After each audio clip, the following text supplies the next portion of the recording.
Hello అండి, అందరికీ వరలక్ష్మి వ్రత శుభాకాంక్షలు.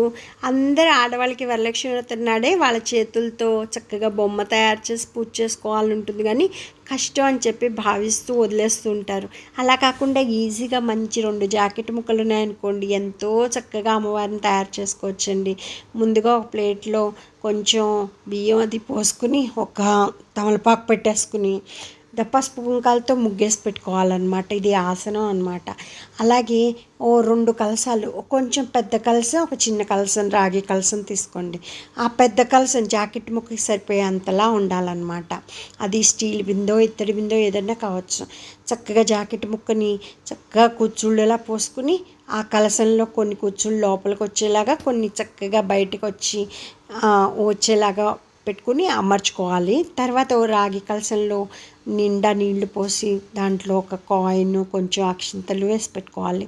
తర్వాత రెండో జాకెట్ ముక్కను కూడా చక్కగా కుచ్చుళ్ళలా పోసి పెట్టుకుని ఆ రాగి కలశం చుట్టూ పెట్టి దాన్ని పిన్నిస్తో సెట్ చేసి పెట్టుకోవాలన్నమాట.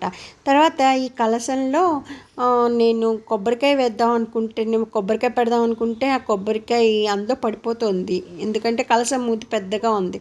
అందుకని దాంట్లో ఒక బౌల్ పెట్టి ఈ కొబ్బరికాయ పెట్టాను. తర్వాత మార్కెట్లో ఇలాంటి ముఖం రూపులు దొరుకుతాయండి. దాన్ని కొబ్బరికాయకి తగిలించాలన్నమాట. నా దగ్గర ఒక వెండిది ఉంది, అందుకని ఆ ముఖాన్ని దానికి చక్కగా కొబ్బరికాయకి తగిలించి పెట్టాను. తర్వాత బంగారు నగలు ఏమన్నా ఉంటే అమ్మవారికి చక్కగా అలంకరించాలి. ఎందుకంటే బంగారం అంటే లక్ష్మీదేవిగానే భావిస్తాం కదా మనం. తర్వాత పువ్వులతో చక్కగా అలంకరించానండి.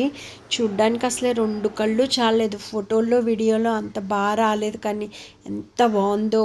మీ అందరికీ వరలక్ష్మి అమ్మవారు ఆయురారోగ్యైశ్వర్యాలు, సుఖ సంతోషాలు, సౌభాగ్యం ప్రసాదించాలని మనస్ఫూర్తిగా కోరుకుంటున్నా.